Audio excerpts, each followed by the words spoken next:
This is the Permission to Write podcast, and I'm your host, Ashley M. Coleman, author of Good Morning Love.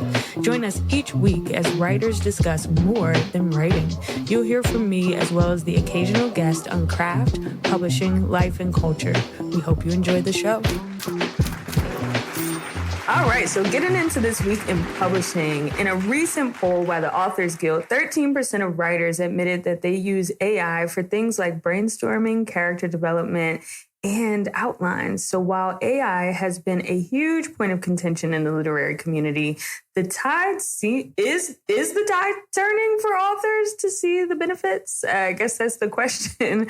Are we still upset about AI, or are we actually venturing into uncharted territory to see how it can help us? So, of course, as usual, I'll link to all the articles in the show notes. Joe Biden signed a bill on April 24th that could result in a nationwide ban of TikTok as early as 2025, a platform that has arisen astronomically in popularity. BookTok is a section of the app where authors, readers, and influencers highlight literature. And it has become an integral marketing tool for the publishing industry. It's estimated to have aided in selling 20 million books in 2020 alone. So 20 million books in 2020 alone, which is insane. So what is the result for authors should it all go away? I don't want to know. The American Booksellers Association has filed a motion with the Federal Trade Commission seeking to fix a hole in the FTC's antitrust complaint against Amazon that many in the industry agree needs correcting, that the complaint did not specifically include what Amazon's practices have done to book retailing in general and to independent bookstores in particular. So, we definitely have to look into that because we know that Amazon definitely doesn't put the authors first in their practices. So there is a suit being filed against them. And of course, the independent bookstores want to be added to that because they are greatly affected by it. And then last but not least, the New York Times listed its best books since 2000. And more importantly than discussing their list, I just want to know, do we care about lists in general anymore? Last week, I think there was a story about the importance or lack thereof of those highly anticipated book lists. And the reality is so much of it is relationship based and not actually based on how well the book actually performs or how good the book actually is. So can we actually trust recommendations from these type of book lists? What's the criteria? And how many authors of color are there, right? So those are my questions. Anytime I see best of lists, I'm automatically checking for the POC people. Like, who are we saying is best? So for this week's Given the Option, we're going to do Good Morning Love. And I have dreamed about this book getting optioned. And now I feel like I have the perfect leads. So I wanted to include Good Morning Love in our Given the Option segment. Now, I have had to look for other characters because now it's time to get into actual actors that we could see playing these roles. So I am a big mood board creator. And so I always have some type of mood board when I'm writing characters. But a lot of the people that I pulled outside of the leads are not actual actors. So I wanted to dive into who that supporting cast would be outside of the lead roles. So everyone and their mom has easily read the book and said, I could see this on Netflix. I could see this on Amazon Prime. I could see this visually. And so if you're out there listening and you're a production company, the option is still available, okay? So for Tao, I'm going to go Rome Flynn, okay? Rome Flynn, you might have seen him in How to Get Away with Murder, and he's been in a lot of other stuff. I think he's in Chicago Fire or something like that now. He is Tao, and Tao is him, okay? Tao is just effortless. Oh, why is effortlessly evading me? He's effortlessly handsome, smooth, and assured. So I think it was when I finally saw Rome Flynn play a romantic lead in With Love on Amazon that I was like, that's him. Rome also sings. And so I love a lead that does not need to be overdubbed. Do you know what I mean? So they can actually sing the parts. They're a good actor. I think he would be the perfect fit for Tao. Speaking of musicians, let's talk about it. She is Carly and Carly is her. And the moment I saw her in her natural hair, because she typically has a lot of other things going on, but I saw her natural, curly, beautiful fro, I was like, there she is. It's imperative to me that Carly is an actress that has a little bit of melanin, so she got to be given brown. And that is key for that character. And her has been slow walking into acting roles. So what a great time to actually jump into a lead and a musical role, which I just think would be an awesome opportunity for her to jump into being a lead actress.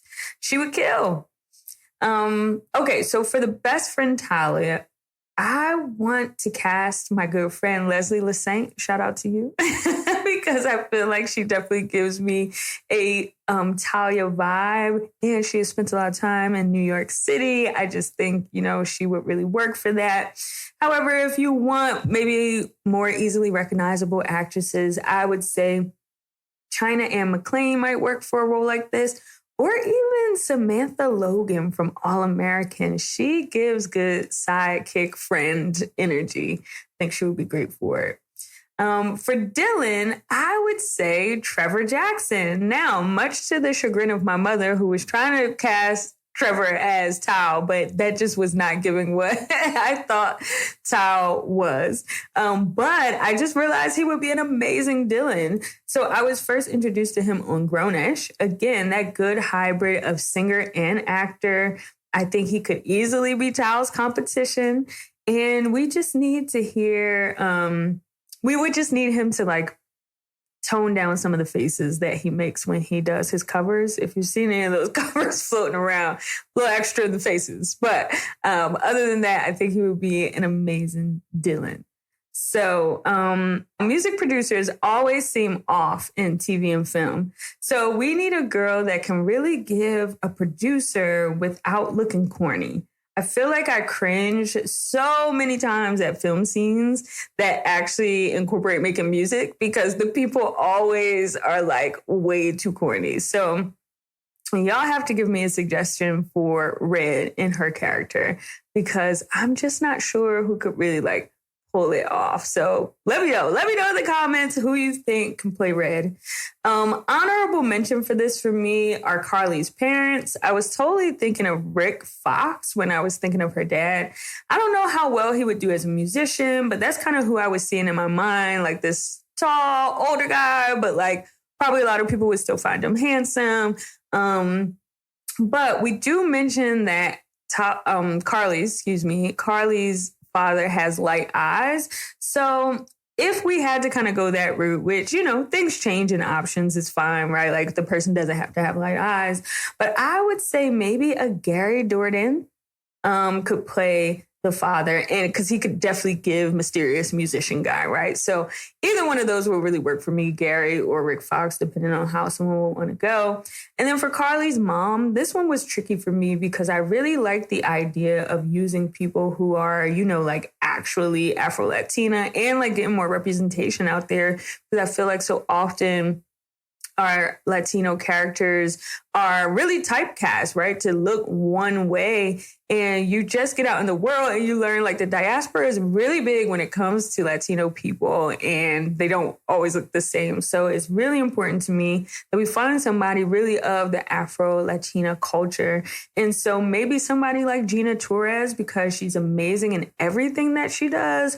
But in my mind, Carly's mother had a much deeper skin tone. So I don't know. If you have any thoughts on that, I would love to learn about some more melanated Afro-Latina actresses that we should know. So that is given the option for this week. So we will jump over to our salon topic, which is You're in Charge. So this week, I wanted to start us off with just a little clip. So listen here. You in charge. I want to hear you say that. Say it. I'm in charge. You my partner. I know. Say it. I'm in charge. I'm in charge. I cannot help but laugh every time I hear that. However, that is what we're going to talk about this week. If you're unfamiliar with that soundbite, it is from the Oscar-winning film Hustle and Flow, where Terrence Howard's character DJ is about to go to jail and tells his hoe Nola, played by Taryn Manning, that she's in charge of the pimping business now. So there are too many things to unpack there with the publishing industry, but mostly let's focus on you're in charge of your writing career and not necessarily the hoe pimp relationship. So there's no manual that is handed to you after you sign on the dotted line of your book contract. So in addition to trying to write a debut novel that is actually worth anything, you are also doing a lot of learning on the job. Each new step of the process was brand new. But what I realized very quickly was that I was in charge. While your editor is going to walk you through each step, ultimately, you get to decide how you want to show up, right? I've heard stories from other writers that they felt dictated to, but I can only speak to my experience. I realized very quickly from the editing process that most things were suggestions, and I was going to have to decide what things I wanted to keep and what things that I actually wanted to throw away. I think it's very easy as a new author to feel like you have to do every single thing your editor suggests in your edit letter. But the reality is you don't. Now, I know in my case, it behooved me to be open. My editor had a lot more experience than I did at ever writing a full-length novel. So for the most part, I was open to that direction. I've always been, though. I am a writer that appreciates being edited because I know the end result will always be better for it. Don't let the ego hurt your work. That is my mantra when it comes to being edited. And we get more in depth in a later episode about the collaboration between you and your editor. But ultimately, I had this revelation one day that I was still in the driver's seat. Yes, there will be a lot of input from what genre your book is marketed to your cover art to come to really these collective decisions. But it's in their best interest to make sure that you are also happy in those decisions, right? For example, I didn't love the first cover option, but after some back and forth, we came to a mutual agreement on what that should look like. Happy authors are authors that will also want to promote their book, which brings me to the meat and potatoes. Having a publisher does not mean that you will not have to do the work. As someone who has self-published 2 books, having a traditional publisher was definitely a different experience. You have a team. There are people working on your behalf, but what you don't realize is that you will come to an end point, and it will be on you to keep the momentum going for your book. So yes, leading up to my release, there were frequent marketing and publicity calls. The inbox was littered with graphics to approve, opportunities, book clubs, etc. to participate in. And even after the book release, there were appearances at the American Library Association's conference in DC, Refinery 29's inaugural festival in Atlanta, a launch here in Inglewood at the Salt Eaters Bookshop, and, a lot of other great opportunities in between. Then I would say the book came out in June, and by September, I was thinking about how do I keep this going? How do I keep selling books now that things are a lot quieter in my inbox? Folks have really moved on to their next title. So that's when my self-publishing brain really kicked in. I was used to doing all this stuff by myself. I had done it before for my nonfiction books. So I just had to swing back into the reality that as great as having a team is with a traditional publisher, if you haven't been picked up in the wave of national book clubs or critical acclaim, it's going to be on you, honey, to keep the party going. But the good news is, coming from the music industry, I know hustle, and I have never been afraid to hustle. So I started by reminding myself that I needed to get out to events. After the work is done, you have to start building that network. you have to go outside and tell people that you wrote a book. One of the best things I could have done was gone to an event in Pasadena hosted by Tracy Thomas of the Stacks Podcast. It was an event where Danielle Smith was one of the guests, and she is one of my heroes from afar based on her history at Vibe and just being an OG in the journalism and writing game. And while I was at the event, not only was I able to meet Danielle for just a fangirl moment, I also met two amazing people, Laura Worrell and Celia Lasky. I recognized Laura just from these internet streets as her book was getting a lot of buzz, her book, Sweet, Soft, Plenty Rhythm. And I just went up and said hello. And thankfully, she actually had a personality because not everybody does, right? When you randomly go up and say hello to them and that you've heard about their book, right? So she and Celia told me about a Slack group of debut authors that I should join. And it was instant community, and I was so thrilled.